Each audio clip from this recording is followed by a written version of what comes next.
Kita lanjut bahas chapter 6. Gak usah cacicot banyak bacot, kita langsung masuk aja ke pembahasan. Suigo yang terkena serangan dahsyat dari Saruhan yang diperkirakan sudah mati, ternyata dia masih hidup. Pada saat ini, Suigo yang tertimpa bangunan. Dia pun berlari untuk segera mencari Laozu. Tiba-tiba saja, sesuatu mengejutkan di depan mata Suigo. Karena ternyata Laozu sedang berusaha keras bertarung melawan Tathagata dengan tubuhnya yang hanya tinggal setengah saja. Laozu pun sangat marah karena dia menganggap bahwa para dewa telah sangat brutal membunuh Suigo. Dan kali ini, Laozu akan membunuh Tathagata, satu-satunya dewa yang masih hidup di tempat ini. Tathagata yang sudah menggunakan tubuh emasnya. Sambil menghindari serangan dari Laozu, dirinya pun mengatakan, "Hei iblis monyet, kamu telah benar-benar membunuh 5 biksu di depan mataku. Aku terlalu ceroboh dan meremehkan dirimu. Jika aku sedikit saja berhati-hati, maka mereka tidak akan dibunuh olehmu. Dan ini adalah kesalahanku. Pekerjaan mereka yang belum selesai, aku akan menyelesaikan hari ini." Setelah berkata seperti itu, Tathagata pun mengeluarkan tinjunya yang langsung mengenai muka dari Laozu. Tidak hanya itu saja, Tathagata lanjut menyerang Laozu menggunakan sikutnya yang membuat Laozu terlihat tidak berdaya. Serangan keras dari Tathagata telah melukai mata dari Laozu. Tapi Laozu tetap tidak ingin menyerah dan dia menyerang balik Tathagata. Tathagata pun berusaha dengan keras menahan serangan yang dilakukan oleh Laozu. Sampai-sampai Tathagata kali ini terlempar cukup jauh. Suigo pun ketakutan melihat pertarungan dahsyat dari mereka berdua. Tathagata yang sedang berguling, dirinya kali ini kembali menstabilkan tubuhnya agar tidak jatuh. Tathagata kemudian berkata dalam hatinya bahwa Laozu benar-benar lawan yang tidak bisa diremehkan karena dia cepat dan juga kuat walaupun hanya dengan separuh tubuhnya. Laozu yang sudah diselimuti dengan kemarahan, dirinya kembali menyerang Tathagata dengan kedua tangannya. Tapi dengan cepat, Tathagata menghindari amukan dari Laozu ini.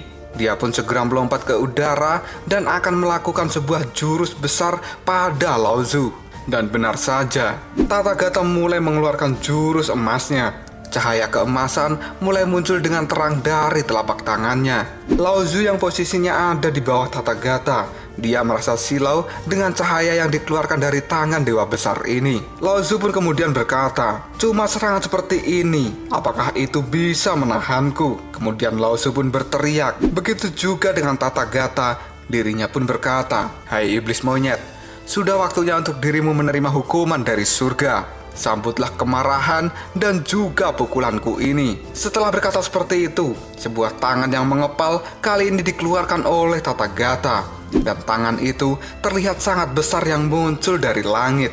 Bahkan ukuran tangan yang dikeluarkan oleh Tathagata dengan ukuran tubuh Laozu yang sudah menjadi kera raksasa itu berbanding sangat jauh, yang membuat Laozu hanya terlihat seperti seekor semut di bawah tinju dari Tathagata. Tinju itu pun meluncur dengan cepat ke arah dari Laozu. Kemudian Laozu berusaha dengan keras untuk menahan tinjuan itu, dan terlihatlah kepala dari Laozu kali ini mulai menunjukkan sebuah retakan yang artinya dia tidak kuat untuk menahan tinjuan yang dilakukan oleh Tathagata ini. Pada saat Laozu menahan serangan dari Tathagata, dirinya tidak sengaja melihat seseorang yang ternyata itu adalah Suigo. Laozu pun kemudian berkata, "Apakah itu kamu?" Melihat Laozu yang sedang dalam keadaan tertekan, Suigo pun kemudian berteriak pada Laozu. Dalam tekanan tinju Tathagata, wajah dari Laozu yang saat ini sudah retak-retak dan dirinya melihat Suigo muncul. Kemudian Laozu pun berkata, "Suigo, ternyata kamu tidak mati, dan itu bagus sekali." Setelah Laozu berhenti berbicara, tiba-tiba saja sebuah ledakan muncul di depan Suigo dan menimbulkan asap debu yang sangat tebal. Gelombang dari ledakan itu membuat Suigo terlempar, dan kali ini Suigo pun tercengang dengan apa yang dia lihat. Dirinya pun khawatir dan segera berlari ke arah Laozu. Kemudian Suigo mencari keberadaan dari Laozu ini. Dia pun memanggil-manggil nama Laozu dimanapun. Setelah debu agak menghilang, Laozu pun menjawab panggilan dari Suigo. "Hei Suigo, aku ada di sini." Terlihat tubuh dari Laozu yang sudah tidak berdaya akibat menerima serangan fatal dari Tathagata. Suigo pun dengan cepat menghampiri Laozu. Kemudian dia mengatakan, "Kenapa kamu jadi seperti ini? Ini semua yang harus disalahkan adalah diriku. yang membuatmu menjadi orang serakah dan juga agresif. Ini benar-benar kesalahan dari diriku ini. Cepat pulihkan dirimu dengan sihir, lalu kita akan pergi dari tempat ini. Lao Shu pun menjawab perkataan dari Sui Guo. Aku tidak bisa. Roh iblisku kali ini sudah habis dan aku tidak bisa pulih. Cedera ini terlalu parah bagi diriku. Sui Guo pun merasa tidak percaya bahwa Lao Shu tidak akan bisa menyembuhkan dirinya sendiri. Sui Guo pun tetap bersikeras bahwa Lao Shu harus menunjukkan kemampuan terhebatnya untuk menyembuhkan diri dan segera kabur dari tempat ini. Tapi lagi-lagi, Lao Shu pun mengatakan bahwa dia sedang tidak bercanda dan keadaan ini adalah sesuatu yang serius. Dan sekarang, aku sedang sekarat, kata Lao Shu. Sui Guo yang masih tidak percaya. Dirinya menggoncang-goncangkan tubuh dari Lao Shu ini. Sui Guo pun juga berkata, "Tidak, kamu pasti berbohong. Kamu tidak boleh mati di tempat ini. Hei, bangunlah Lao Shu. Cepat pulihkan dirimu. Aku tidak bisa melihat keadaanmu seperti ini. Ayo cepatlah bangun dan segera kita pergi dari tempat ini. Kamu adalah dewa yang memberkati diriku. Bagaimana bisa kamu meninggalkanku seperti ini? Jika kamu mati, apa yang harus kulakukan?" kata Sui Guo sambil menangis. Lao Shu pun mulai menjawab perkataan dari Sui Guo. "Maafkan aku, Sui Guo. Aku sudah tidak bisa menemanimu lagi. Tapi hasil ini adalah yang terbaik untukku, bukan?" Mendengar kata-kata dari Lao Shu, Sui Guo pun menangis begitu kencang. Di dalam tangisnya itu, Tathagata pun muncul di belakang dari Sui Guo. Kemudian Tathagata mengamati mereka berdua dari kejauhan. Pada saat ini, Lao Shu pun mengatakan pada Sui Guo, "Hei Sui Guo, kamu jangan menangis. Aku merasa sangat tenang sekarang dan aku sudah tidak kelaparan lagi. Inilah yang aku harapkan." Sambil mengusap air mata Sui Guo, Lao Shu tetap berkata, "Tahukah kamu bahwa aku terlahir dari batu? Tapi kenapa aku datang ke dunia ini? Itu semua pasti karena dirimu." Sui Guo yang bingung dengan apa yang dikatakan Lao Shu, dirinya pun menjawab, "Karena aku." Dan Lao Shu pun kembali meneruskan kata-katanya, "Benar. Karena kamu dan aku telah ditakdirkan. Dan ini semua adalah berkat dari doa-doamu. Aku memiliki kesan yang samar, terbang di dalam kekacauan. Kemudian aku mendengar suaramu sedang memohon. Lalu aku pun turun. Jadi aku tahu semua cerita tentang dirimu. Bukankah itu menarik? Keinginan manusia adalah satu-satunya alasan kenapa monster ada di dunia ini. Ketika aku turun ke dunia, aku merasa bahwa semuanya seperti baru dan menyenangkan. Dan aku sungguh sangat senang berada di sisimu. Tapi sayang sekali, aku malah mengacaukan segalanya. Aku ingin sekali berada di sisimu. Dan aku juga ingin melihatmu menjadi tua. Aku tidak berharap bahwa takdir di antara kita akan selesai begitu cepat." Sui Guo kali ini tambah bersedih mendengar kata-kata dari Lao Shu. Kemudian Tathagata mendekati mereka berdua dan mengatakan, "Tidak, nasibmu belum selesai. Kematian bukanlah akhir dari segalanya. Karena kamu akan terjerat dalam nasib saat ini. Semua itu akan terbentang jauh antara masa lalu, masa sekarang, dan juga masa depan. Semuanya itu akan saling terkait secara bersamaan. Ini adalah ibarat melempar batu ke sebuah danau yang tenang dan akan menimbulkan sebuah riak. Setiap langkah itu akan memiliki dampak yang terukur di masa depan."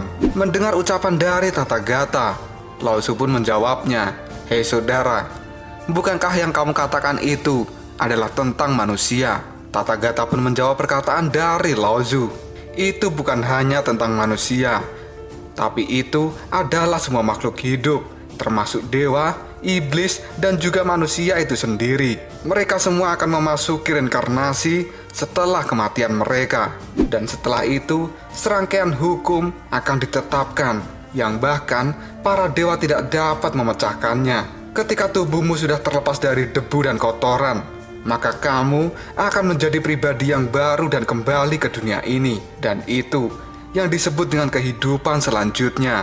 Lao Shu yang mendengar ucapan Tathagata, dirinya kali ini tersenyum. Ternyata di akhirat seperti itu ya. Sepertinya sangat menyenangkan.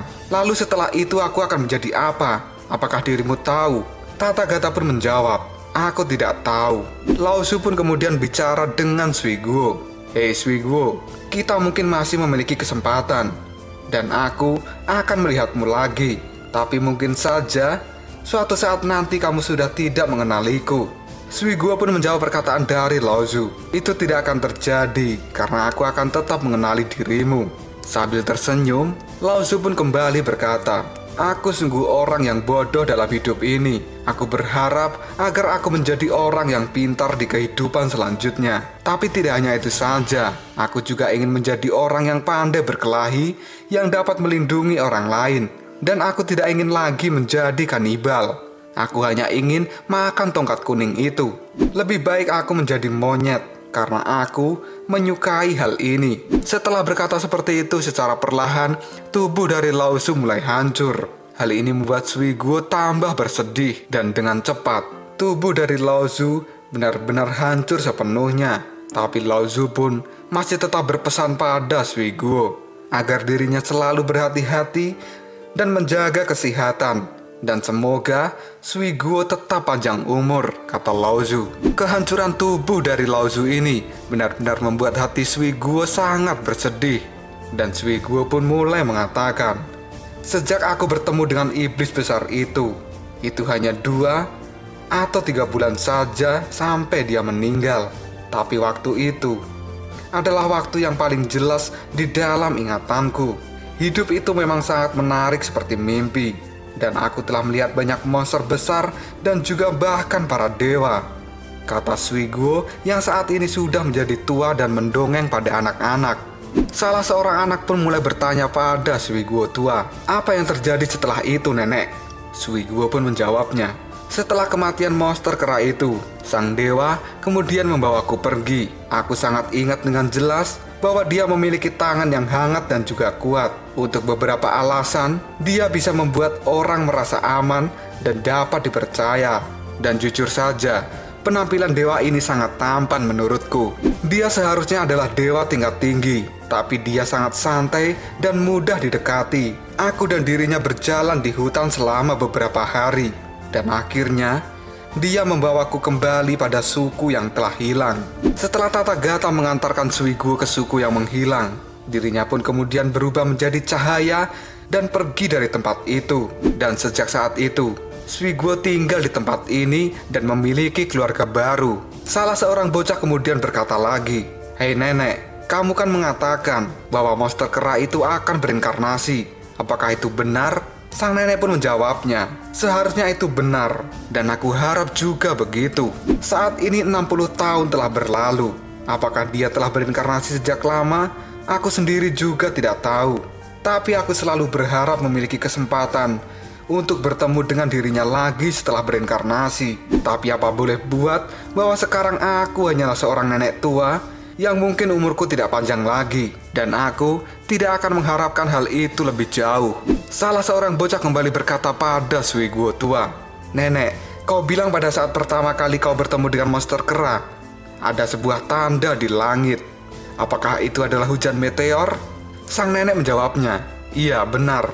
Kemudian kali ini, sang bocah pun menunjuk ke arah langit dan dirinya mengatakan, apakah menurutmu seperti yang sekarang sedang terjadi? Sang nenek yang kebingungan, dirinya kemudian menatap ke arah langit yang ternyata kali ini di langit sedang ada bintang jatuh yang cukup banyak. Lalu nenek Suiguo pun mengatakan, hujan meteor yang sangat cantik.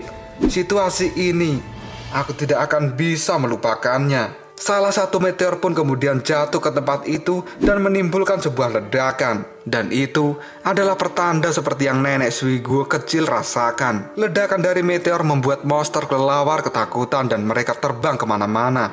Kemudian nenek Suiguo, dirinya mencari arah jatuhnya meteor, karena dia harus segera memastikan bahwa itu adalah Laozu yang telah kembali ke dunia ini. Sesampainya di tengah hutan, muncullah kera putih yang langsung berteriak. Mereka berkata pada Suiguo, hei manusia, apakah kamu tidak tahu aturan? Siapa yang membiarkanmu untuk naik ke gunung ini? Suiguo pun lalu meminta maaf pada kera putih itu, dan dia tetap meminta izin untuk melewati tempat ini. Sebenarnya kera putih ini tidak setuju Suiguo berada di kawasannya. Tapi Suiguo tetap saja ngeyel karena dia harus segera menemukan batu meteor yang jatuh. Dan akhirnya, Suiguo pun sampai di tempat jatuhnya batu meteor. Tatapan dari mata Suiguo menjadi terkejut. Dirinya pun mengatakan, itu adalah penampilan dari bintang jatuh ini. Suiguo pun bergegas mendekati batu meteor yang telah jatuh dari langit. Dan tiba-tiba saja, bam, dari batu itu muncul sebuah tangan yang meninju dan menghancurkan batu meteor. Lalu apakah yang akan terjadi selanjutnya? Apakah batu meteor itu benar-benar kelahiran kembali dari Laozu yang kemudian dirinya akan bernama Sun Wukong? Jika kalian penasaran, tunggu aja jawabannya di next video. Koprol Sob. Kita lanjut bahas chapter 7. Nggak usah cacicot banyak bacot. Kita langsung masuk aja ke pembahasan. Melihat kemunculan meteor yang jatuh dari langit ke hutan itu, kemudian Suiguo tua pun mengingat kata-kata dari Tathagata.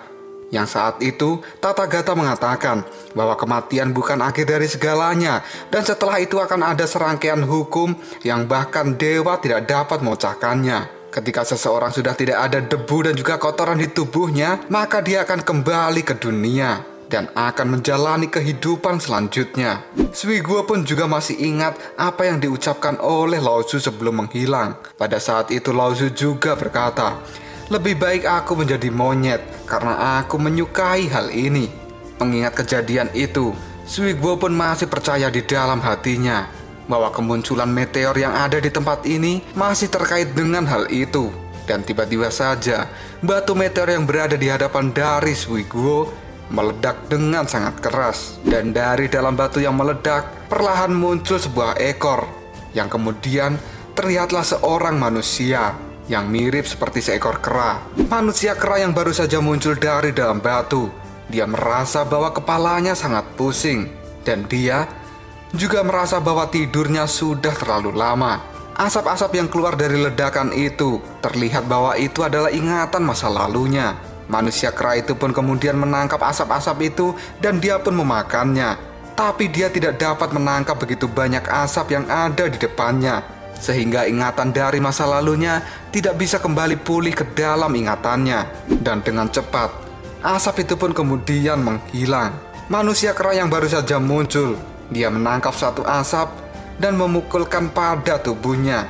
Dan kini, sebuah kostum yang sangat keren menempel di tubuhnya yang telanjang. Dia pun mengatakan bahwa ini jauh lebih baik daripada tidak berpakaian sama sekali. Dan dia adalah Sun Wukong. Sun Wukong pun kemudian melirik ke seorang nenek tua yang berada di belakangnya.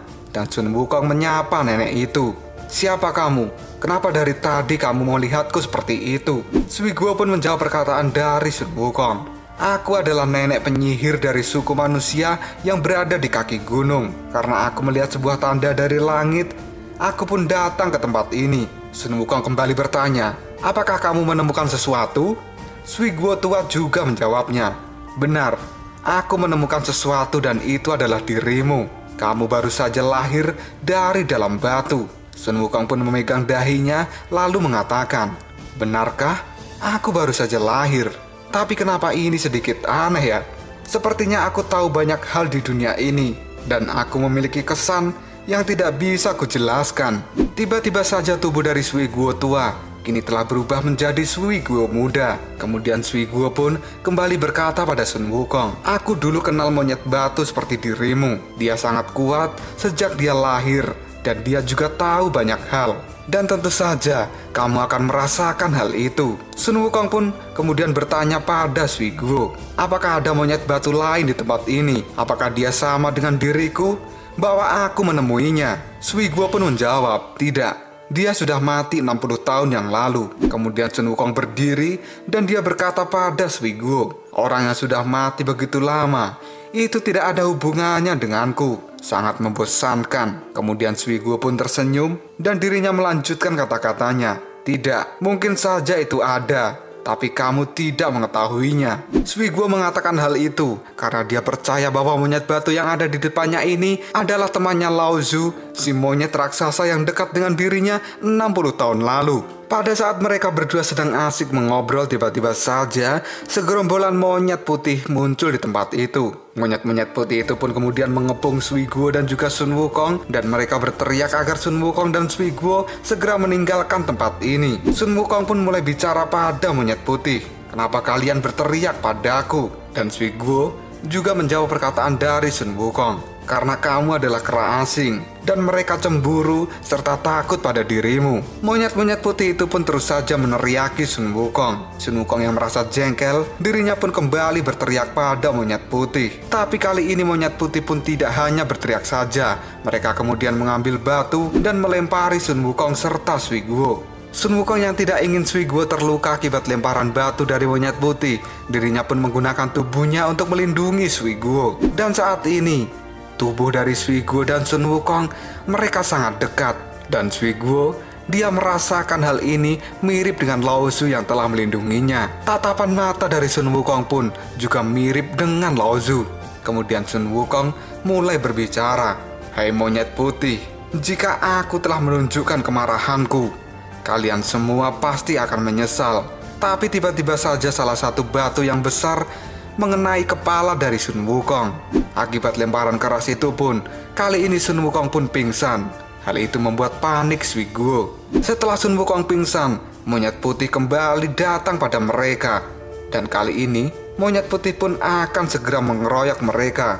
Suiguo pun kembali menjadi nenek tua, dan dirinya pun kali ini berteriak minta tolong. Dan tiba-tiba saja, seseorang pun muncul lalu berteriak, "Berhenti kalian semua!" Yang ternyata, seseorang yang berteriak itu adalah seekor monyet putih raksasa dengan seorang manusia, dan juga monyet putih yang lainnya. Monyet putih raksasa kemudian mengatakan, "Kenapa kalian bermain-main di tempat ini?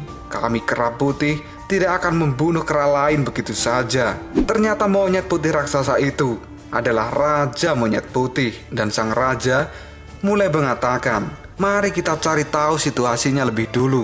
Raja Kera Putih datang ke tempat itu dengan anaknya yang bernama Xiao Liu.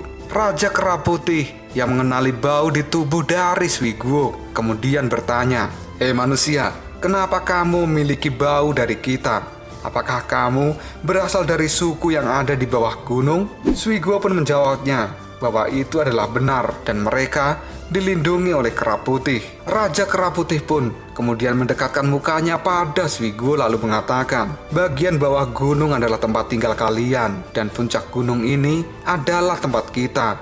Kenapa kamu sampai di tempat ini?" Suiguo pun menjawab perkataan dari Raja Kera Putih bahwa dirinya ke tempat ini adalah untuk mencari kera batu yang baru saja lahir dari sebuah batu. Raja Kera Putih pun memegang ekor Sun Wukong dan mengangkatnya. Lalu Raja Kera Putih berkata, "Apakah dia adalah tanda yang baru saja muncul?" Dan Xiao Liu juga berkata, "Dia mungkin saja berbahaya bagi kera putih kita." Suiguo pun membela Sun Wukong bahwa itu tidak akan membahayakan siapapun. Raja Kera Putih lalu melempar Sun Wukong pada anak buahnya untuk segera dibawa kembali ke tempatnya, dan mereka akan membuat keputusan setelah mereka sampai di pohon induk tempat tinggal mereka. Suiguo dan Sun Wukong kemudian dibawa pergi dari tempat itu. Kita berpindah ke perkampungan dari Suiguo. Saat ini, para penyusup telah menyerbu tempat mereka. Di depan api unggun, rakyat dari klan Suiguo, mereka panik karena Suiguo tiba-tiba saja pergi sendirian ke atas gunung, dan mereka merasa bahwa Suiguo sedang berada di dalam bahaya. Karena saat ini, kondisi tubuh dari Suiguo sedang tidak baik. Seorang wanita muda yang berambut ungu, dia merupakan pemimpin dari suku ini. Dan dia, namanya adalah Bunga. Bunga pun mengatakan pada rakyatnya agar tidak khawatir tentang keadaan dari nenek Suiguo. Tapi para rakyatnya menganggap bahwa Suiguo pasti akan mati di puncak gunung. Dan si Bunga pun kemudian berkata, "Kalian jangan terlalu banyak menebak. Tunggu saja dengan sabar sampai nenek kembali." Tiba-tiba saja sebuah serangan pun muncul yang mengenai salah satu rakyat dari si Bunga. Dan rakyat yang terkena serangan itu, kali ini dirinya pun pingsan. Hal ini membuat si Bunga dan rakyat yang lain mereka menjadi panik karena di atas atap rumah telah muncul sekumpulan penyusup yang menyerang mereka. Para penyusup ini menggunakan jarum beracun untuk melumpuhkan rakyat dari si Bunga. Dan kali ini si Bunga berhadapan langsung dengan pemimpinnya. Dengan sekali pukul, si Bunga pun terkapar dan tidak berdaya. Akhirnya Bunga dan rakyatnya mereka tidak bisa melawan para penyusup ini. Dan para penyusup mereka adalah orang-orang yang berasal dari suku Qin yang dipimpin oleh Qin Bao yang baru saja menyerang si Bunga. Qin Bao pun sambil menyengir, dia berkata, "Kalian sangat mudah ditaklukkan, dan kali ini aku akan panen besar." Setelah berkata seperti itu, Qin Bao pun menyuruh anak buahnya untuk mengikat Bunga beserta rakyatnya.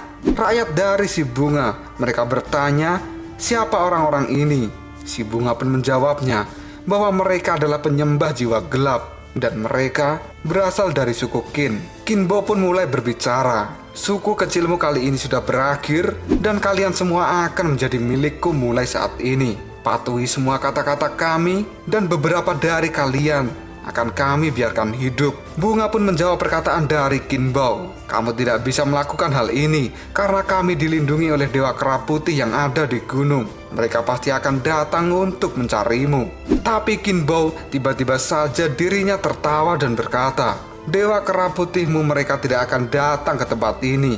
Bahkan mereka tidak bisa melindungi dirinya sendiri." Mendengar kata-kata dari Qin Bao ini, Bunga merasa terkejut. Dan Qin Bao masih melanjutkan kata-katanya, "Tuan kita telah melihat monyet kecil itu. Dan jangan harap orang lain datang untuk menyelamatkan kalian. Kita berpindah ke tempat Sui Guo. Dia yang saat ini dibawa oleh segerombolan kera putih ke markasnya yang berada di pohon induk. Tiba-tiba saja Sui Guo pun dilempar begitu saja. Dan ini adalah penampilan dari tempat tinggal para monyet putih dan Raja Kera Putih serta anaknya Xiao Liu yang berada di pohon induk. Para monyet putih yang melihat kemunculan dari Sui Guo di tempat ini, mereka pun terkejut karena tidak ada manusia yang pernah datang ke tempat ini. Para monyet putih ini pun juga menganggap bahwa Sui Guo akan segera dibunuh di tempat ini. Melihat rajanya yang telah datang membawa Sui Guo yang berasal dari manusia, para monyet ini kemudian membuat keributan yang tidak terduga. Dan Xiao Liu pun kali ini berteriak pada para monyet untuk segera diam. Xiao Liu pun berkata, "Kami telah membawa kembali monyet yang jatuh dari langit. Dan dia adalah monyet yang menyebabkan tanda penglihatan muncul." Mendengar kata-kata dari Xiao Liu, para monyet putih yang ada di tempat itu pun tercengang. Kemudian Raja Kera Putih pun juga berkata, "Meski dia juga monyet, tapi dia lahir dari batu yang sangat langka. Hal ini membuatku berpikir tentang leluhur Yuan, yang juga seorang monyet batu legendaris." Salah satu monyet putih kali ini berkata pada sang raja, "Apakah monyet batu yang ini datang untuk menyakiti mereka?" Raja Kera Putih pun menjawabnya bahwa dia tidak tahu. Tapi ketika dia bangun, kemungkinan besar dia akan menjadi seorang pemberontak dan akan melawan para monyet putih yang ada di tempat ini. Mendengar kata-kata dari Raja Monyet Putih, Sui Guo pun kali ini kembali berkata, "Raja Kera, tolong jangan sakiti dia. Aku berjanji bahwa dia tidak akan menyerang kalian. Ketika dia bangun nanti, dia akan segera pergi dengan tenang dan tidak akan mengganggu siapapun." Xiao Liu pun menjawab perkataan dari Sui Guo, "Hei manusia, bagaimana kamu tahu? Kamu kan baru saja bertemu dengannya."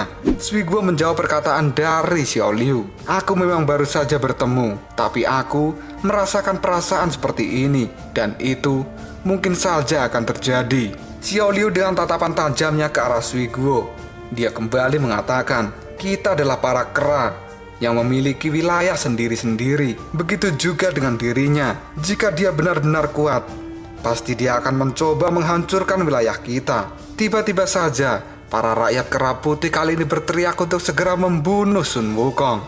Dan kali ini, Raja Monyet Putih mulai berbicara dan dia akan mengumumkan sebuah keputusan bahwa Sun Wukong harus segera dibunuh.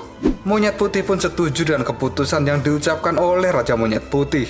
Dan para monyet yang lain menahan Sui Guo agar mereka tidak menghalangi jalannya pembunuhan pada Sun Wukong ini. Eksekusi pun akan dilakukan oleh Xiao Liu. Dirinya berjalan mendekati Sun Wukong dengan belati kecil di tangannya. Xiao Liu pun akan segera menyembelih Sun Wukong. Hal itu membuat Sui Guo menjadi panik. Tapi tiba-tiba saja sesuatu hal kini terjadi. Salah satu monyet putih terjatuh dengan banyak darah. Hal itu membuat Xiao Liu dan Raja Monyet Putih menjadi terkejut. Karena sekarang para monyet putih yang lain yang berada di atas pohon pun mereka terjatuh. Mayat-mayat dari monyet putih terjatuh satu demi satu. Raja Monyet Putih pun mengambil salah satu kera dan dia bertanya, siapa yang telah melakukannya? Tiba-tiba saja seseorang muncul dari balik pohon dan dia mengatakan, hei, aku mendengar bahwa monyet adalah monster yang terkenal di gunung ini. Tapi itu benar-benar mengecewakan diriku karena ternyata kalian itu terlalu lemah. Dan jalan monster ini adalah tempat di mana orang yang terkuat akan bertahan. Dan karena lemah seperti kalian benar-benar tidak diinginkan di tempat ini. Kalian hanya memiliki satu kalimat saja, yaitu kalian tidak memenuhi syarat untuk bertahan hidup. Lalu apakah yang akan terjadi selanjutnya? Dan siapakah orang misterius yang telah membantai kera putih di tempat ini? Jika kalian penasaran, tunggu aja jawabannya di next video. Koprol Sob. Kita lanjut bahas chapter 8. Gak usah cacicot banyak bacot, kita langsung masuk aja ke pembahasan. Diperlihatkan sebuah pegunungan yang bernama Gunung Monyet Terbang. Di sini adalah tempat tinggal para monyet-monyet yang dianggap sebagai para dewa oleh manusia. Tapi di tempat ini juga terdapat banyak jenis monyet dan mereka saling berselisih untuk memperebutkan wilayah ini dan menjadi satu-satunya pimpinan di Gunung Monyet Terbang ini. Di saat perselisihan besar pun terjadi, Sun Wukong pun muncul dari sebuah batu meteor. Dan kita lanjut pada cerita kedatangan monyet merah yang bernama Akajiri yang sedang menyerang klan Raja Kera Putih. Pada saat itu, ketika Xiao Liu akan membunuh Sun Wukong, tiba-tiba saja monyet merah Akajiri ini pun datang dan membantai para rakyat monyet putih. Hal itu membuat semua monyet yang berada di situ menjadi terkejut. Begitu juga dengan nenek Sui Guo. Sang Raja Kera Putih pun lalu bertanya, apa yang kau lakukan di tempat ini? Dan monyet merah Akajiri dirinya mengatakan, Raja Kera Putih, lingkungan pohon ini sangat nyaman dan baik, sehingga kamu dan rakyat keramu hidup terlalu nyaman di tempat ini. Karena kenyamanan itulah, secara alami kalian menjadi lemah. Dan yang lemah tidak akan bisa bertahan hidup di tempat ini.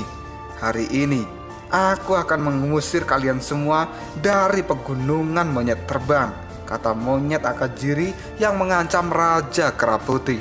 Sang Raja Kera Putih pun marah. Dia pun berteriak pada Akajiri, hei monyet Akajiri, kamu telah membunuh rakyat keraku. Dan kami, para Kera Putih, tidak pernah menantang dirimu. Tapi sekarang kamu telah mendobrak masuk ke tempat ini dan membunuh anak cucu kami. Kami akan sangat marah atas perbuatanmu. Monyet Akajiri pun menjawab perkataan dari Raja Kera Putih. Apakah kamu pikir aku sedang main-main? Aku datang ke tempat ini karena aku tidak takut padamu sama sekali. Dan kamu jangan terlalu naif. Selalu ada giliran untuk dirimu. Dan ini hanya masalah waktu. Setelah monyet Akajiri berkata seperti itu, kali ini sekumpulan monyet hitam pun datang dari belakang Akajiri. Hal ini membuat Sui Guo dan rakyat Kera Putih yang lain semakin terkejut akan kedatangan monyet hitam. Para monyet hitam ini terlihat sangat bengis dan mereka memegang senjata yang begitu mengerikan. Lalu monyet Akajiri pun kembali mengatakan, di pegunungan Monyet Terbang ini terlalu banyak suku kera dan terlalu banyak raja kera juga di tempat ini. Hal itu membuat kebisingan. Biarkan aku mengatakan, di pegunungan di masa depan, kita hanya perlu berada di sana. Lalu monyet Akajiri pun menyuruh pasukan monyet hitam untuk segera menyerang. Monyet-monyet hitam pun mereka menyasar para monyet putih. Mereka dengan kejam berteriak akan membunuh mereka semua yang ada di tempat ini. Xiao Liu pun bergegas maju untuk melindungi rakyat Kera Putih yang lain. Dia menggunakan pisau kecilnya dan melakukan pertarungan dengan monyet hitam. Xiao Liu pun juga berteriak bahwa dia akan melindungi tempat ini. Dengan kemampuan bertarungnya yang cukup mumpuni, Xiao Liu mampu menumbangkan monyet hitam dengan mudah.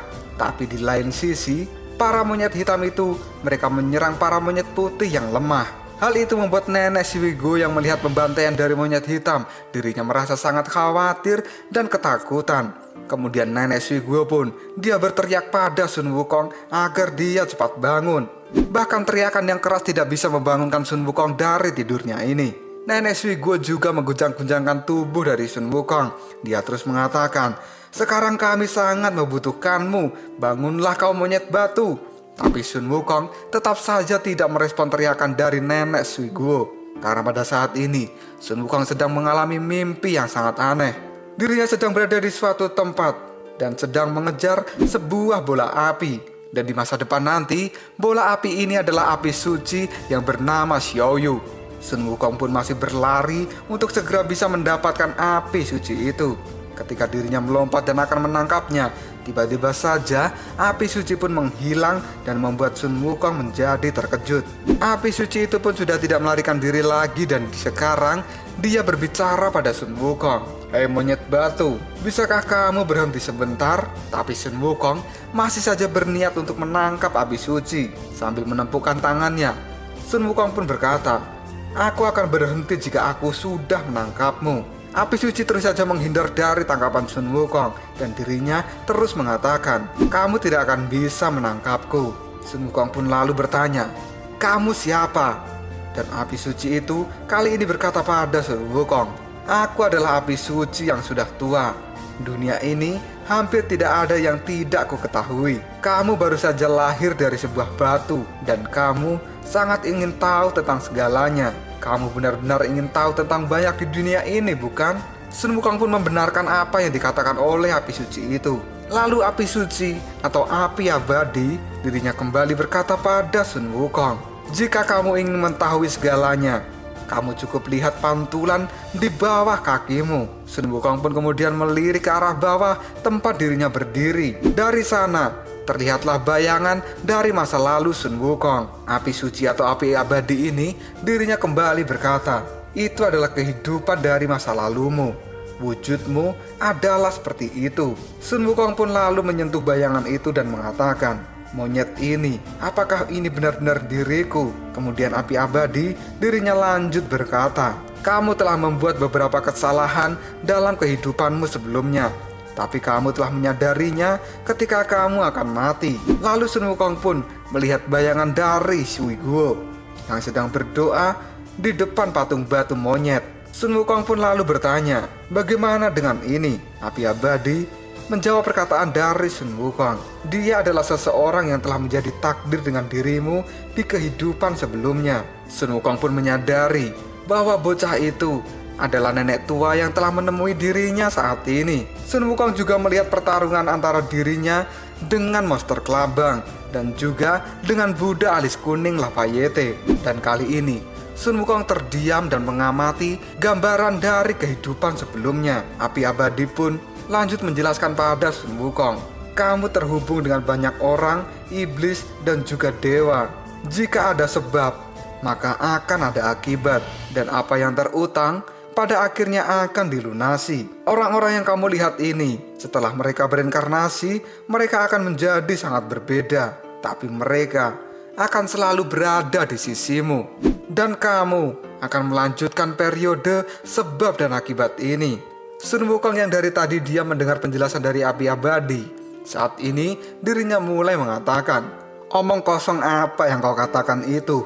Apa yang terjadi padaku pada kehidupan sebelumnya? Itu pasti bukan aku.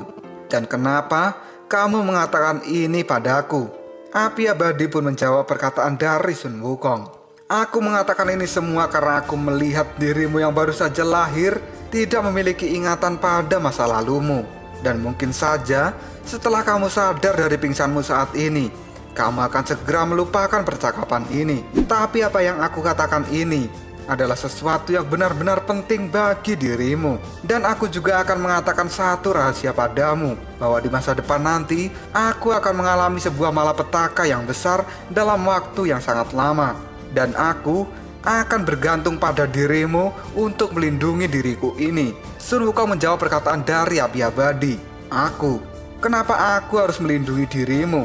Api abadi pun mulai mengatakan, "Aku tidak tahu, tapi yang pasti di masa depan nanti kamu akan menjadi pelindungku. Dan itu adalah sebuah keharusan. Sun Wukong pun tertawa dan dirinya menjawab perkataan dari api abadi.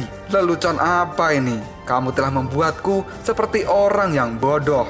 Setelah berkata seperti itu, Sun Wukong kembali ingin menangkap api abadi. Dan lagi-lagi dirinya gagal karena kecepatan api abadi ini luar biasa cepatnya. Sebelum api abadi menghilang, dirinya berkata pada Sun Wukong, monyet batu, kamu yang sekarang memiliki sifat liar yang tidak bisa dipadamkan. Dan itu tidak akan bisa dikendalikan oleh siapapun. Tapi setelah kamu melalui sebuah pengalaman besar, maka kamu akan mengerti. Sun Wukong pun kali ini berteriak pada api abadi, "Hei api, kamu belum memberitahuku kamu itu sebenarnya siapa?" Api abadi itu pun kali ini terbang menuju langit dan dia berkata pada Sun Wukong, "Namaku adalah terserah kamu akan memberiku nama siapa. Ketika kamu sudah mendapatkan nama asli dirimu, maka secara alami kamu akan tahu siapa namaku. Dan kamu jangan terlalu lama tidur.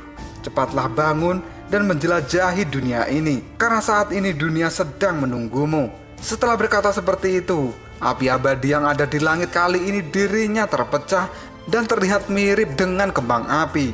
Kita kembali ke pertarungan antara monyet putih dengan monyet hitam. Raja Kera Putih pun, dirinya yang sudah marah, kali ini mengamuk pada monyet hitam.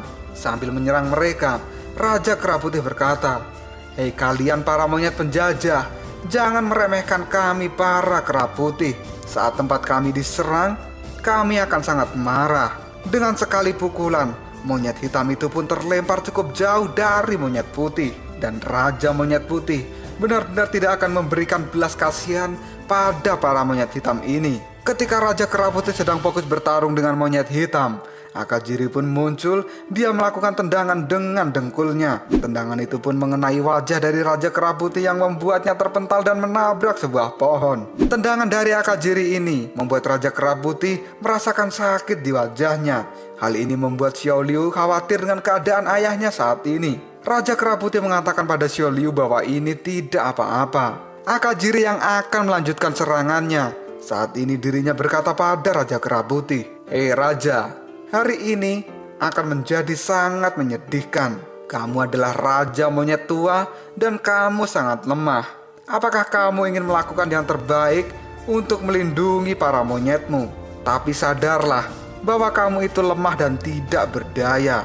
Setelah berkata seperti itu, monyet Akajiri pun menyilangkan tangannya dan dia akan melakukan pukulan besar pada Raja Monyet Putih. Akajiri pun berteriak pada sang raja bahwa gunung ini mulai sekarang akan menjadi wilayahnya. Sambil berteriak, monyet Akajiri mengancam Raja Kera Putih bahwa dia akan benar-benar menghancurkan klan Kera Putih dari gunung monyet terbang. Sang Raja Kera Putih pun juga marah dengan perkataan dari Akajiri. Dirinya kemudian berlari ke depan dan akan melakukan sebuah tinjuan pada si Akajiri. Kita langsung berpindah ke sebuah tempat, di mana tempat ini adalah tempat tinggal dari Buddha Alis Kuning atau Lafayette. Lafayette yang sedang duduk di kursi ditemani dengan bocil kematian. Saat ini dirinya ditemui oleh seseorang yang ternyata seseorang itu juga seorang monyet dengan rambut warna kuning. Lafayette pun mengatakan pada monyet kuning ini, "Ternyata kamu sudah tiba di tempat ini. Baru-baru ini di Jalan Monster, kamu dan Akajiri telah menjadi perbincangan dari banyak monster di tempat ini. Mereka mengatakan bahwa beberapa kera telah dimakan dan puncak bukit juga telah diduduki, dan itu berkembang dengan pesat." Si kera kuning pun berkata pada Lafayette, "Terima kasih atas pujianmu, Buddha Alis Kuning. Seperti biasanya, setengah dari pendapatan kita dari tempat yang kita jajah akan dikirim ke tempatmu, yaitu di Galeri Lafayette." Lafayette pun merasa senang dengan apa yang dikatakan oleh monyet kuning. Sambil melemparkan daging pada bocil kematian, Buddha Alis Kuning pun berkata, "Bagus sekali nak, kamu tidak perlu khawatir tentang hal ini. Dengan tangan terbukamu, kamu adalah yang terbaik. Dan di jalur monster ini ada ribuan monster yang aku sukai. Tapi yang menjadi favoritku adalah monster kera, karena karakteristik mereka adalah monster yang cerdas dan kuat. Dan itu akan menjadi mitra yang paling dapat dipercaya dalam aliansi gelap yang telah aku buat. Si kera kuning pun, dirinya berkata pada Lafayette, ini semua adalah karena dukunganmu. Jika bukan dukungan dari dirimu, aku ataupun Akajiri tidak akan pernah memiliki kesempatan seperti ini. Dan kami tidak akan pernah melupakan anugerah yang kau berikan. Budak alis kuning pun menjawab perkataan dari monyet kuning. Kamu benar-benar berkata dengan cerdas. Dan mungkin saja kerjasama kita ini akan menjadi baik ke depannya dan akan memiliki banyak manfaat. Dan semua monster di tempat ini, mereka akan datang satu demi satu.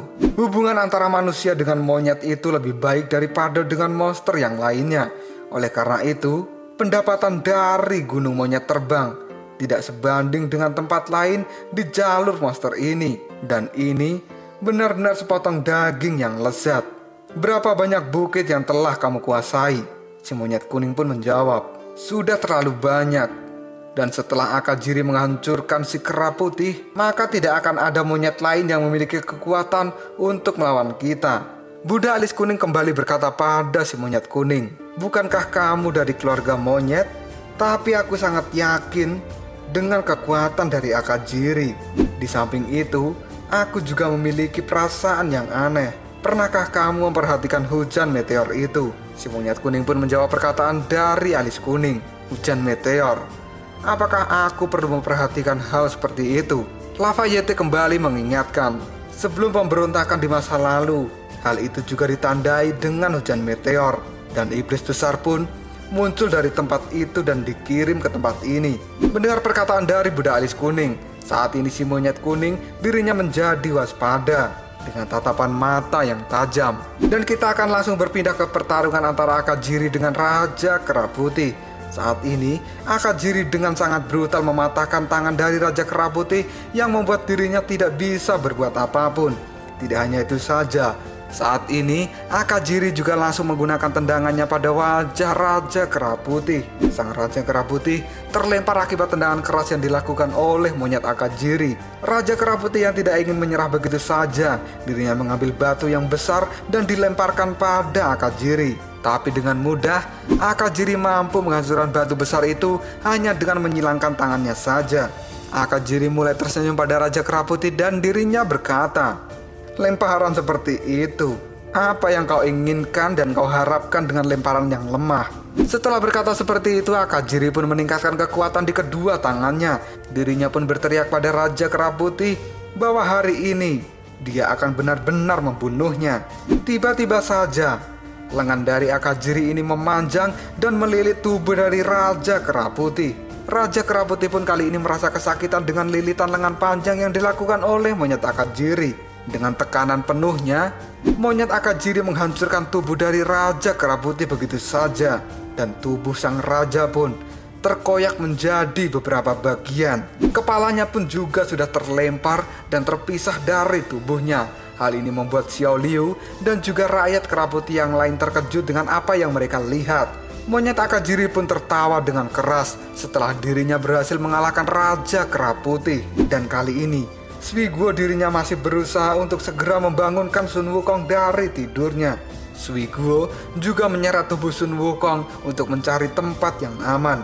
Tapi Suiguo merasa keberatan dengan tubuh Sun Wukong ini karena dia tercipta dari sebuah batu. Di saat Suiguo dan juga Sun Wukong belum menemukan tempat yang cocok untuk bersembunyi, tiba-tiba saja segerombolan kera hitam datang ke tempat mereka.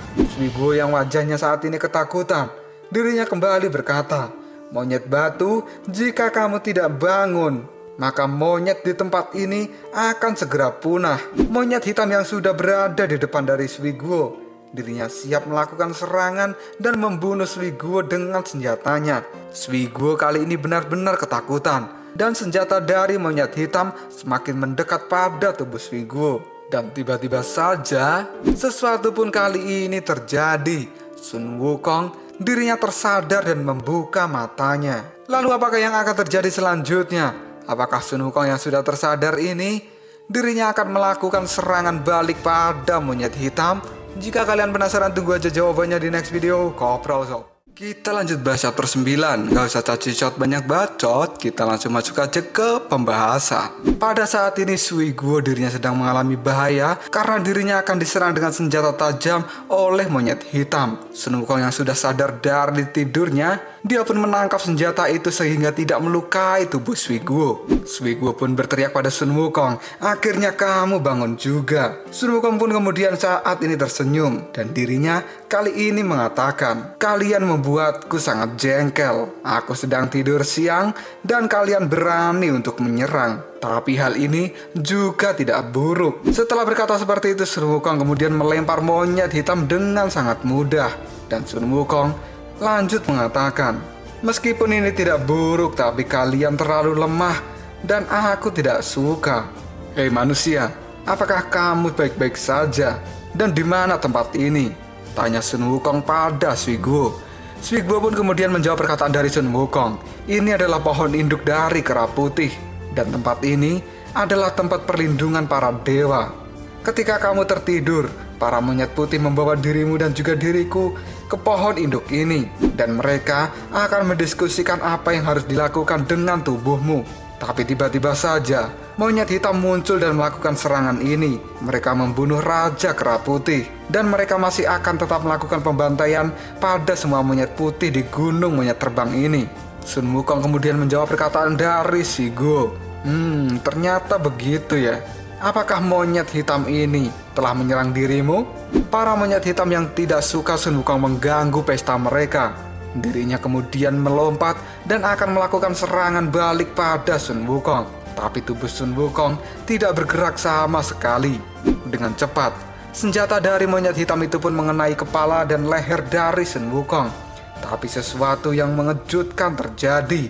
Meskipun Sun Wukong tidak bergerak sama sekali, tapi serangan senjata tajam yang dilakukan oleh para monyet hitam itu tidak dapat melukai tubuh Sun Wukong. Bahkan senjata tajam yang akan menembus kulit dari Sun Wukong, senjata itu pun hancur berkeping-keping. Hal ini membuat monyet hitam merasa tidak percaya dengan kekuatan yang dimiliki oleh Sun Wukong. Tatapan mata dari Sun Wukong pun menjadi sangat tajam dan bengis. Kemudian Sun Wukong berkata, "Bahkan jika aku tidak bergerak sedikit pun, kamu masih tidak akan bisa menyerangku. Tapi kali ini, aku akan mencoba serangan pada kalian." Setelah berkata seperti itu, Sun Wukong pun balik menyerang para monyet hitam itu. Hanya dengan satu jentikan saja, monyet hitam terlempar cukup jauh. Sun Wukong kembali melirik ke arah Suiguo dan dirinya berkata, "Tidak apa-apa, mereka terlalu lemah. Atau kupikir bahwa aku yang terlalu hebat. Hei manusia, apakah kamu tahu ada lawan yang lebih baik dari para monyet hitam ini?" Suiguo pun menjawab perkataan dari Sun Wukong. "Tentu saja, aku tahu bahwa kamu adalah yang terbaik. Tapi tahukah kamu apa yang dilakukan para dewa besar?" Sun Wukong menjawab pertanyaan dari Suiguo. "Aku tidak tahu. Lalu apa yang harus kulakukan?" Suiguo kembali mengatakan pada Sun Wukong bahwa semakin kuat seseorang, maka dia memiliki tanggung jawab yang besar untuk melindungi orang lain. Dan ini adalah arti dari bakat kuat yang kamu miliki. Monyet batu, lihatlah sekeliling tempat ini. Para monyet putih itu, mereka sedang dalam situasi yang berbahaya. Apakah kamu bersedia untuk membantu mereka? Karena mereka sedang membutuhkan bantuanmu saat ini." Sun Wukong pun kemudian melirik ke arah rakyat kera putih. Mereka sudah tidak berdaya akibat serangan yang dilakukan oleh si kera hitam. Dan saat ini juga tampak wajah memelas dari 3 monyet putih kecil. Sun Wukong kemudian berkata, "Mereka membutuhkanku. Monyet putih ini sangat lemah." Di lain tempat, Xiao Liu yang sedang bertarung dengan Akajiri. Dia pun tidak berdaya menghadapi kekuatan dari Akajiri ini. Dan Xiao Liu dihajar habis-habisan oleh monyet Akajiri. Sang monyet Akajiri yang sudah merasa unggul, dia berteriak bahwa semua rakyat kera putih di tempat ini harus menyerah karena sang Raja Kera sudah dibunuh oleh dirinya. Xiao Liu pun kemudian melirik ke arah kepala dari ayahnya, yaitu si Raja Kera Putih. Dan Xiao Liu mengingat kejadian masa lalu dengan sang ayah. Pada saat itu, Raja Kera Putih berbicara pada Xiao Liu, "Anakku, kamu adalah salah satu monyet yang paling berbakat di antara monyet yang lain. Kamu adalah monyet yang pintar dan masa depanmu tidak terbatas. Itu adalah sebuah anugerah seperti matahari yang terbit. Karena aku sudah sangat tua, kehidupan di pegunungan monyet terbang ini semakin sulit. Ada musuh yang kuat di luar sana. Dan para monyet di tempat ini, mereka membutuhkan pemimpin yang lebih kuat dariku. Ini adalah tentang kelangsungan hidup klan Kera Putih di masa depan. Xiao Liu, bisakah kamu mengambil tugas penting ini? Xiao Liu kecil dirinya memegang jari dari sang ayah. Kemudian Xiao Liu berkata, "Baiklah ayah, aku akan melakukan yang terbaik. Dan aku pasti akan menjadi lebih kuat. Aku tidak akan pernah mengecewakanmu." Setelah Xiao Liu mengingat kejadian itu, dirinya kembali bangkit dan bersemangat untuk melakukan pertarungan dengan Akajiri. Karena dia saat ini memiliki beban dan tanggung jawab harus melindungi seluruh rakyat Kera Putih agar tidak dimusnahkan oleh Kera Hitam dan Akajiri. Melihat pembantaian yang dilakukan oleh Kera Hitam pada Kera Putih, Xiao Liu pun semakin marah. Dirinya kemudian menggunakan teknik pisaunya dan melakukan serangan pada Akajiri. Xiao Liu melompat ke udara dan melemparkan pisau-pisau itu. Puluhan pisau terbang pun saat ini melayang menyasar tubuh dari Akajiri. Akajiri yang melihat serangan dari Xiao Liu, dirinya pun mengatakan, "Pisau terbang ini tidak akan bisa melukaiku, dan aku akan sangat mudah menghindari seranganmu." Tapi tiba-tiba saja, pisau terbang dari Xiao Liu ini berubah menjadi asap dan menghilang. Monyet Akajiri pun melihat sebuah keanehan di depan matanya. Dia pun berkata, "Hei, kemana pisau-pisau itu? Kenapa mereka menghilang begitu saja?" Setelah Akajiri berkata seperti itu, tiba-tiba saja pisau terbang itu kembali muncul di depan matanya. Dan puluhan pisau terbang kali ini menancap pada tubuh Akajiri. Melihat jurus pisau terbangnya sudah menancap di tubuh Akajiri, Xiao Liu pun kali ini berteriak, "Berhasil! Trik pisau terbang yang kugunakan itu bisa menghilang dan muncul kembali, dan kamu tidak akan bisa menghindarinya."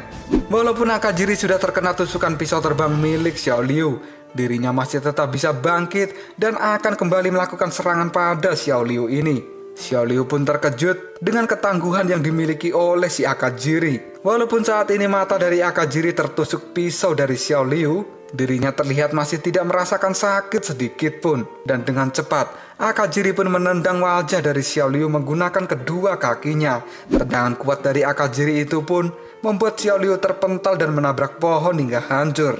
Akajiri yang sudah sangat marah dengan kelakuan dari Xiao Liu, dirinya kembali akan melakukan sebuah tinjuan pada tubuh Xiao Liu yang sudah tidak berdaya. Kemudian Akajiri mengatakan, "Seranganmu yang terakhir memang menyakitiku, tapi aku bisa memulihkan diri dengan sedikit roh jahat ini." Xiao Liu yang akan menerima serangan dari Akajiri, dirinya merasa bahwa kematiannya sudah di depan mata. Akajiri yang sudah berada di udara, dia benar-benar akan membunuh Xiao Liu saat ini.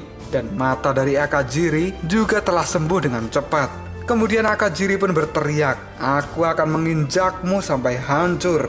Tiba-tiba saja, injakan kuat dari Akajiri ini ditahan oleh Sun Wukong yang datang untuk melindungi Xiao Liu. Akajiri pun kali ini menjadi terkejut dengan kedatangan tiba-tiba dari Sun Wukong. Begitu juga dengan Xiao Liu. Kemudian Sun Wukong menatap Xiao Liu sambil tersenyum. Dirinya pun mengatakan, "Monyet putih, kamu sangat lemah, dan aku akan membantumu." Akajiri yang melihat kedatangan Sun Wukong yang tiba-tiba itu dan berusaha untuk melindungi Xiao Liu, hal itu membuat dia menjadi marah. Dan Akajiri juga mengatakan bahwa dia juga akan membunuh Sun Wukong dengan injakan kakinya yang kuat. Tapi injakan kaki yang dilakukan oleh Akajiri benar-benar tidak mampu untuk melumpuhkan Sun Wukong. Hal ini membuat Akajiri terkejut dengan kekuatan yang dimiliki oleh Sun Wukong. Dengan cepat, Sun Wukong pun kali ini membalasnya. Dia pun mengeluarkan sebuah aura yang sangat dahsyat, dan aura itu saat ini berubah menjadi kepala kera yang besar. Aura dari Sun Wukong kali ini membentuk King Kong yang besar dan menakutkan dengan tubuh yang hitam dan tali merah di tangannya. Akibat aura yang dahsyat itu, tubuh Akajiri pun terlempar dan terhindar dari Sun Wukong. Kera hitam dan kera putih, mereka juga kaget dengan kekuatan besar yang dikeluarkan oleh Sun Wukong. Akajiri yang sudah menghindar, dirinya kali ini bergelantungan di pohon menggunakan ekornya. Dan Akajiri mulai berkata, "Siapa kamu?" Sun Wukong dengan tersenyum, dia mengatakan, "Aku adalah raja dari klan Monyet Batu, dan aku datang ke tempat ini adalah untuk menyelamatkan monyet putih yang lemah. Dan aku adalah raja kera terkuat di bumi ini. Sui Guo yang mendengar perkataan dari Sun Wukong, dirinya berkata dalam hati, keluarga monyet batu, kamu itu hanya satu-satunya monyet batu di dunia ini, dan tidak ada monyet batu lain. Akajiri pun kembali berkata pada Sun Wukong, raja monyet batu, aku belum pernah mendengar hal itu di puncak gunung ini. Sebenarnya kamu berasal dari mana? Sun Wukong menjawab perkataan dari Akajiri bahwa ini bukan urusanmu. Kemudian Akajiri pun melanjutkan perkataannya pada Sun Wukong. Hei monyet dari luar, sudahkah kamu mengetahui situasi saat ini? Ini adalah perangku dengan para monyet yang lain, dan ini tidak ada urusannya dengan dirimu. Sun Wukong sambil tersenyum menjawab perkataan dari Akajiri. Kamu salah. Monyet-monyet ini adalah keturunanku, dan aku harus menjaga mereka.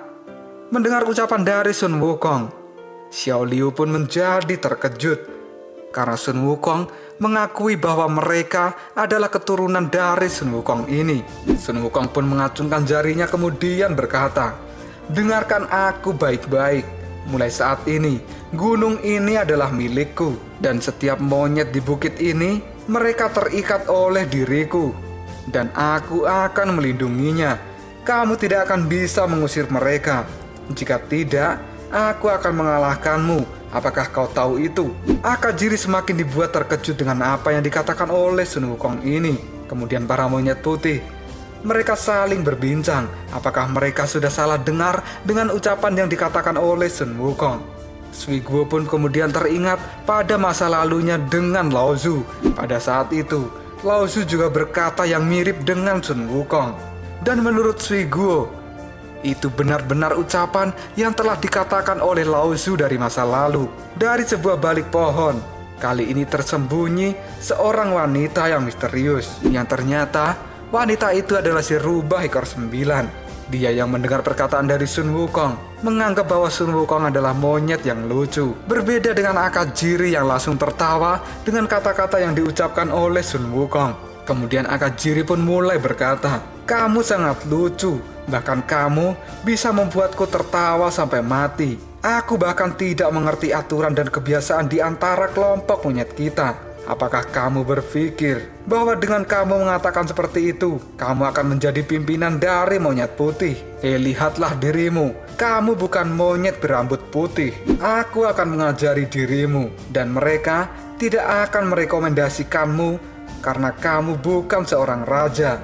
Jadi mereka itu bukan keturunanmu, dan kamu tidak punya alasan untuk ikut campur dengan masalah ini. Apakah kamu mengerti? Cepatlah pergi monyet liar, dan jangan masuk ke dalam perang antar ras monyet. Sun Wukong hanya terdiam mendengar perkataan dari Akajiri. Kemudian Sun Wukong pun menoleh ke arah Xiao Liu dan dirinya mengatakan, apakah benar yang dikatakan oleh Akajiri ini? Xiao Liu pun menjawab perkataan dari Sun Wukong bahwa itu adalah benar. Xiao Liu pun lanjut mengatakan, tapi untuk saat ini mereka pasti tidak akan merekomendasikanmu. Karena untuk memilih raja yang baru, kamu harus bernegosiasi dengan para monyet selama lebih dari 100 tahun. Mendengar perkataan dari Xiao Liu, Sun Wukong pun kali ini terdiam dan kebingungan.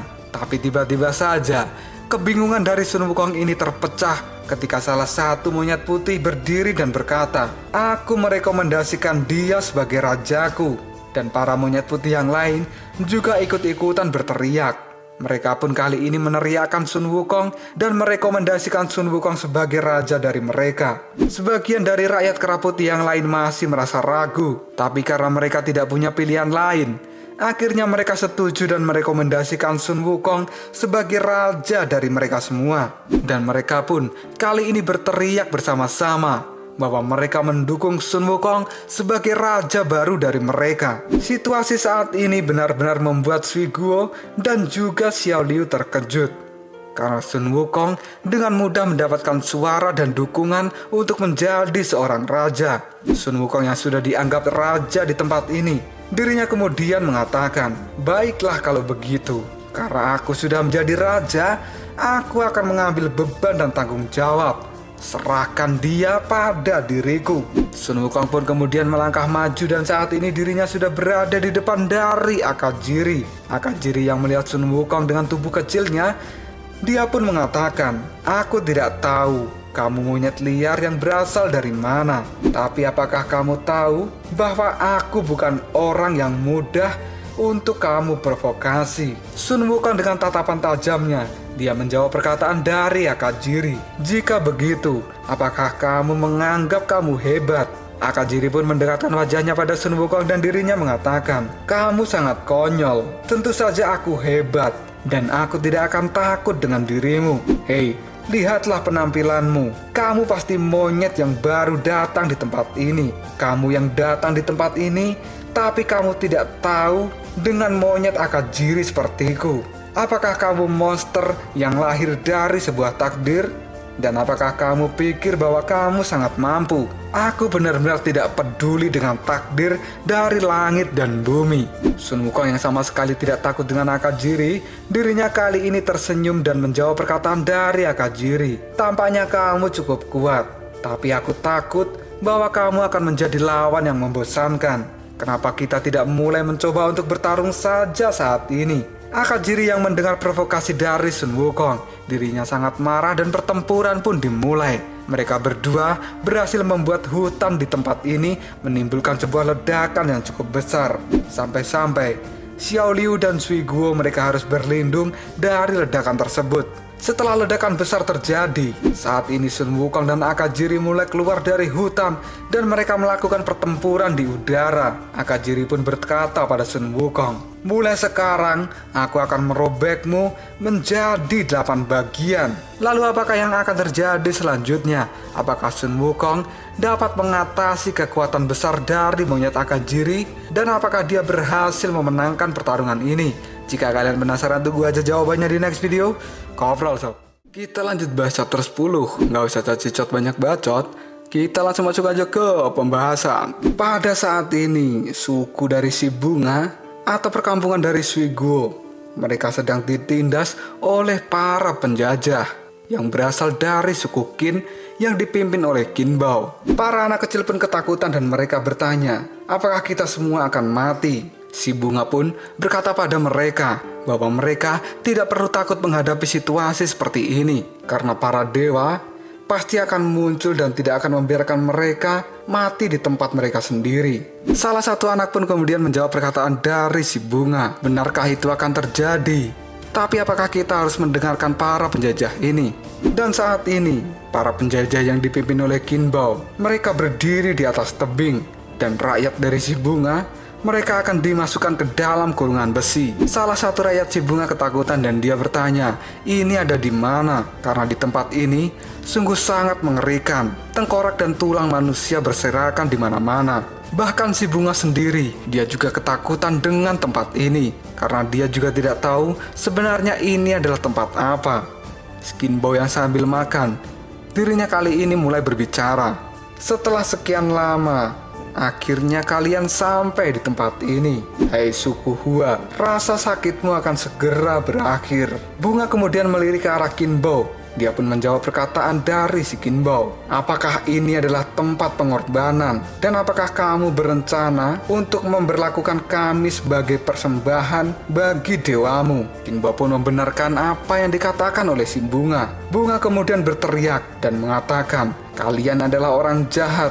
Jika kalian ingin mengorbankan seseorang, korbankan aku saja dan lepaskan anak-anak ini." Qin Bao kemudian menjawab perkataan dari si Bunga, "Apakah kamu sedang bercanda? Kamu saja itu tidak cukup. Demi sebuah cuaca yang bagus dan kemakmuran di masa depan, semakin banyak korban, maka akan semakin baik." Qin Bao lalu menyuruh anak buahnya untuk segera menggantung Bunga dan rakyatnya di tempat ini. Kita berpindah ke pertarungan antara Sun Wukong dengan monyet Akajiri. Pertarungan sengit antara mereka berdua saat ini dilakukan di udara di puncak gunung monyet terbang. Bahkan Sun Wukong tidak sedikit pun takut dengan kekuatan dari Akajiri. Dirinya sambil meringis lalu berbicara, "Hei saudara Akajiri, tinjumu sangat lambat. dan pukulanmu tidak pernah mengenai tubuhku. Akajiri yang mulai terprovokasi akan kata-kata dari Sun Wukong. Dirinya benar-benar marah dan akan melakukan pukulan cepat dan banyak pada tubuh Sun Wukong ini. Dan akhirnya pukulan itu pun dilayangkan pada tubuh Sun Wukong. Lagi-lagi Sun Wukong dapat menghindari pukulan yang dilakukan Akajiri dengan sangat mudah. Bahkan kali ini Sun Wukong yang lincah, dirinya segera menendang wajah dari Akajiri dengan kedua kakinya yang cukup kuat. Sambil menendang itu, Sun Wukong pun berteriak, "Makanlah tendanganku ini." Aku menamainya tendangan lalat monyet. Tendangan kuat dan banyak terus dilakukan Sun Wukong pada muka Akajiri. Sampai-sampai si Akajiri ini tidak berdaya menghadapi serangan dari Sun Wukong. Sun Wukong yang tidak ingin berhenti menyerang, dirinya kembali berkata, "Bagaimana rasanya? Apakah tendanganku sudah membuat kepalamu pusing?" Dan saat ini Akajiri hanya mampu menahan serangan yang dilakukan oleh Sun Wukong. Tiba-tiba saja Akajiri pun menyilangkan tangannya dan dia menggepuk Sun Wukong dengan besi lancip yang ada di tangannya itu. Akajiri yang sudah sangat emosi, dirinya berkata, "Siapa bilang aku tidak bisa menangkapmu?" Dan kali ini Sun Wukong pun sudah terjepit di antara tangan besi dari Akajiri. Akajiri pun mulai berteriak dan mengatakan bahwa Sun Wukong adalah orang yang ceroboh dan membawa kematiannya sendiri. Sun Wukong yang sudah dalam jepitan Akajiri, dia tidak menyerah begitu saja.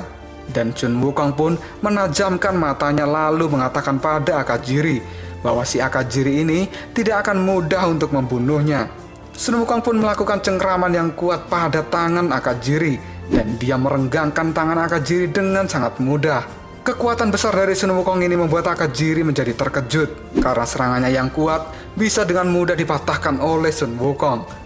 Setelah Sun Wukong merasa bebas dari jepitan tangan Akajiri, dia pun melakukan tandukan pada kepala Akajiri. Hal itu membuat kepala Akajiri menjadi berdarah dan dirinya pun terjatuh. Sun Wukong yang melihat Akajiri, dirinya tidak akan diam begitu saja dan Sun Wukong akan melakukan serangan lanjutan pada Akajiri dengan memutar-mutarkan tangannya. Sun Wukong kemudian memukulkan tangan itu pada muka Akajiri. Dan saat ini, muka Akajiri pun terlihat sangat jelek sekali karena wajahnya terlihat penyat-penyat. Akajiri pun mengeluarkan darah dari mulutnya dan dia berkata, "Hei monyet liar, pukulanmu cukup menyakitkan. Tapi apakah kamu tahu, ini adalah pukulan monyet yang sesungguhnya." Akajiri berkata seperti itu sambil membalas pukulan Sun Wukong. Dan saat ini, bogem tangan dari Akajiri mengenai wajah dari Sun Wukong. Sun Wukong pun berhasil dibuat terluka oleh Akajiri. Tatapan mata dari Sun Wukong kembali menajam dan dirinya sangat marah. Sun Wukong lalu mengangkat tangannya dan mengatakan, "Pukulanmu memang cukup kuat, tapi aku akan membalasnya." Sun Wukong pun kembali melakukan tinjuan yang keras yang langsung dilancarkan pada perut Akajiri. Tapi Akajiri juga tidak akan menyerah. Dia menggunakan sikutnya untuk menyikut kepala dari Sun Wukong. Sun Wukong juga membalas sikutan itu dengan menyikut mata dari Akajiri. Dan mereka berdua pun kali ini saling melempar serangan. Bahkan tinju keras dari Akajiri berhasil mengenai Sun Wukong. Dan tendangan keras dari Sun Wukong pun juga mengenai wajah dari Akajiri. Pertarungan mereka berdua menimbulkan ledakan yang cukup besar di udara dan menimbulkan sebuah cahaya kuning yang sangat terang di tempat itu. Keduanya pun kali ini terlempar dengan serangan dahsyat dari masing-masing. Sun Wukong kemudian salto di udara dan ekornya menangkap ranting pohon lalu bergelantungan. Begitu juga dengan Akajiri yang dirinya juga menangkap sebuah ranting pohon. Dan kali ini mereka berdua pun sama-sama tertawa. Seluruh rakyat Kera Putih mengatakan bahwa pertarungan mereka sangat dahsyat dan luar biasa. Dan itu tidak sebanding dengan kekuatan Raja Kera Putih. Si monyet hitam juga berkata bahwa ternyata monyet liar ini mampu menandingi kekuatan dari monyet Akajiri. Xiao Liu yang melihat kehebatan dari Sun Wukong, dirinya pun berkata dalam hati, "Monyet batu ini baru saja keluar, tapi kemampuannya sungguh sangat luar biasa." Sun Wukong yang masih bergelantungan di pohon, dirinya menyapa Akajiri Apakah pertarungan ini akan dilanjutkan? Karena Sun Wukong masih memiliki semangat untuk menghadapi Akajiri. Sun Wukong pun berkata pada Akajiri bahwa pertarungan ini sangat menyenangkan bagi dirinya. Akajiri pun menjawab perkataan dari Sun Wukong bahwa dirinya belum mengeluarkan kekuatan penuh yang dia miliki. Lalu Sun Wukong, dia melompat ke dahan dari pohon, kemudian mengatakan, "Benarkah? Jika kamu memang hebat, maka aku akan lebih bersemangat untuk bertarung dengan dirimu." Sun Wukong yang akan kembali melakukan pertarungan dengan Akajiri, dia pun berteriak, "Cepatlah datang kemari, dan aku tidak akan menyerah dalam pertarungan ini dengan siapapun, karena aku adalah Raja Kera yang terhebat." Teriakan dari Sun Wukong menimbulkan sebuah gelombang dahsyat yang bisa menghancurkan apapun. Bahkan sampai-sampai para monyet hitam mereka menutup telinganya akibat suara yang dikeluarkan oleh Sun Wukong ini. Monster kelelawar pun juga berterbangan dari tempat itu. Teriakan keras dari Sun Wukong benar-benar membuat semua orang menjadi terkejut. Salah satu rakyat kera putih kemudian berkata, "Ternyata monyet ini benar-benar hebat, dan sepertinya kita tidak akan mati saat ini." Para monyet putih yang melihat kehebatan dari Sun Wukong, mereka pun tambah mengakui kehebatan dari Sun Wukong ini. Dan para monyet putih kemudian memberikan semangat pada Sun Wukong.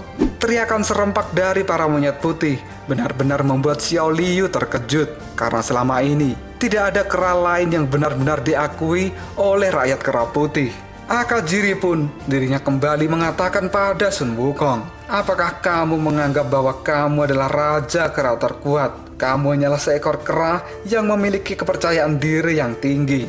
Aku benar-benar menyukaimu. Kalau begitu, aku akan mengikuti permainanmu saat ini." Di saat Akajiri akan melanjutkan pertarungannya, seekor katak pun melompat dan berdiri di atas daun. Lalu katak itu pun mulai menyampaikan sebuah pesan, "Akajiri, mari kita berhenti." Akajiri pun mengetahui bahwa katak yang datang itu adalah utusan dari Buddha Alis Kuning. Sun Wukong pun kali ini terdiam untuk mendengarkan percakapan antara Akajiri dengan sang katak. Katak itu pun lanjut berkata, "Tidak ada gunanya bertarung di tempat ini. Yang bisa kamu lakukan hanyalah mundur.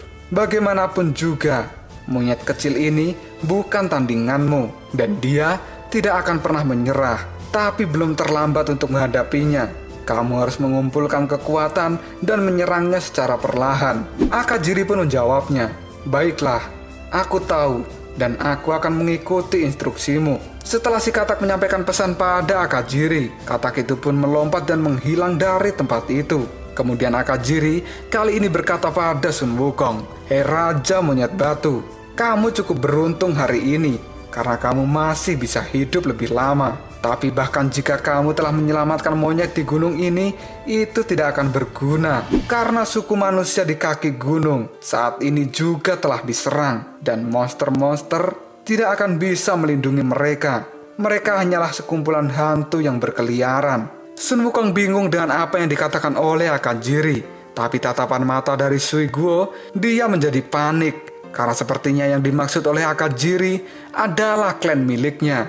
Setelah berkata seperti itu, Akajiri pun menyilangkan tangannya dan dia mengajak seluruh monyet hitam untuk segera meninggalkan tempat ini. Sebelum pergi, Akajiri berkata pada Sun Wukong, "Raja Monyet Batu, permainan hari ini sudah selesai. Apakah kamu akan menyelamatkan suku di bawah gunung yang dilindungi oleh monyet putih?" Aku tidak tahu bagaimana melakukan hal semacam ini, tapi manusia itu tahu. Manusia bisa melakukan apa saja untuk menyenangkan dirinya. Jika kamu ingin kembali ke suku gunung, datanglah ke markasku dan carilah diriku.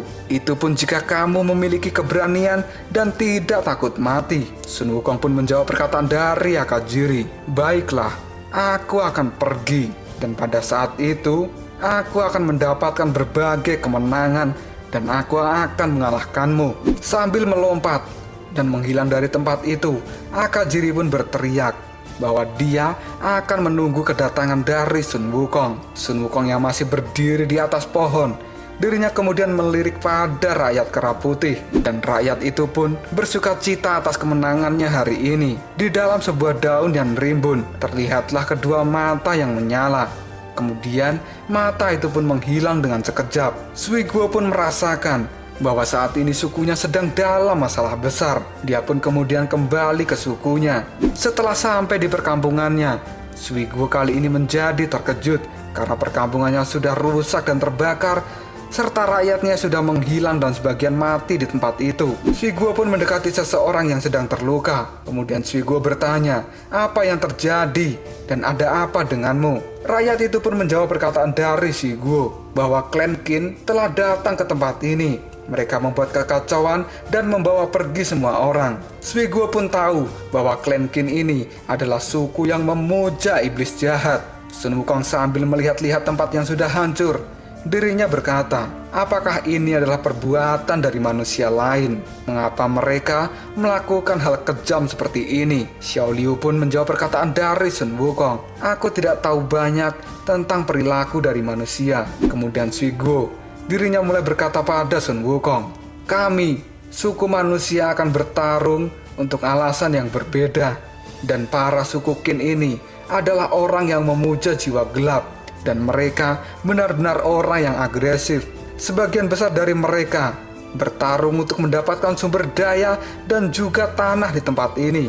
Situasi di mana semua orang akan mendapatkan pukulan yang keras seperti ini. Dan mereka juga harus dikorbankan sebagai orang yang hidup.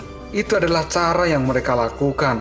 Sun Wukong pun bertanya, dikorbankan untuk siapa? Dan Xiao Liu, dirinya menjawab perkataan dari Sun Wukong bahwa manusia itu dikorbankan untuk monyet hitam yang baru saja datang menyerang pohon induk. Orang yang bertarung denganmu, dia adalah monyet merah Akajiri. Dia memiliki saudara, yaitu si kera kuning. Mereka berdua datang ke puncak gunung kera terbang beberapa tahun yang lalu.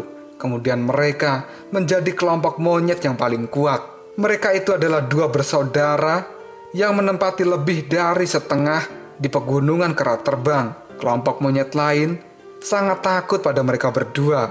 Sun Wukong pun terkejut dengan penjelasan dari Xiao Liu karena ternyata di pegunungan monyet terbang ada dua monyet besar seperti monyet kuning dan Akajiri. Xiao Liu pun melanjutkan penjelasannya. Mereka disebut dengan monyet yang makan monyet dan mereka adalah anggota dari aliansi gelap di jalur monster karena di tempat itu ada kekuatan besar yang melindungi mereka berdua. Sun Wukong kemudian tertawa pada Xiao Liu. Dia pun mengatakan, sepertinya ini akan menarik dari apa yang kukira. Pertama-tama, ingatlah pesanku. Kalian jangan takut pada mereka, karena semakin kalian takut, mereka akan semakin kejam. Dan kalian harus bisa melawan mereka. Jangan menahan diri kalian sendiri. Manusia yang diculik juga tidak boleh diabaikan. Mereka dilindungi oleh kera selama beberapa generasi. Para monyet pun kali ini berkata pada Sun Wukong, apakah Anda ingin menghadapi kekuatan dari Akajiri dan saudaranya secara langsung? Karena kami semua di tempat ini tidak memiliki kemampuan untuk melawan mereka. Karena kalian tidak berani menghadapinya secara langsung, maka kalian diperlakukan seperti ini. Dan akhirnya, kejadian seperti ini pun terjadi dan menimpa klan kalian. Xiao Liu pun kemudian bertanya pada Sun Wukong, lalu apa rencananya kali ini? Sun Wukong pun melirik ke arah Xiao Liu, kemudian menjawabnya, seperti apa yang baru kukatakan, bahwa kita tidak perlu takut. Kita harus berani dan melakukan perlawanan, dan kita akan menghadapi mereka secara langsung. Kita berpindah ke tempat Qinbao. Suku dari si bunga pun diikat dan digantung di atas pohon yang besar. Walaupun rakyat dari si bunga belum mati, tapi mereka akan dijadikan persembahan untuk dewa kegelapan. Qinbao pun kemudian mengangkat kedua tangannya. Dirinya mengatakan bahwa orang-orang ini adalah persembahan demi kemakmuran bagi suku mereka. Bunga dan rakyatnya benar-benar ketakutan dengan apa yang dilakukan oleh Qinbao ini. Bahkan salah satu dari rakyat si bunga kali ini pun menangis karena begitu takutnya. Mereka pun benar-benar sudah putus asa dengan apa yang dihadapi saat ini. Dan tiba-tiba saja sekumpulan asap pun muncul yang menandakan bahwa dewa yang Qinbao puja telah datang ke tempat ini. Dan itu ternyata adalah para monyet hitam. Para monyet hitam pun bergelantungan di pohon besar tempat para suku bunga kali ini digantung. Dan Qinbao pun berteriak, para dewa telah datang.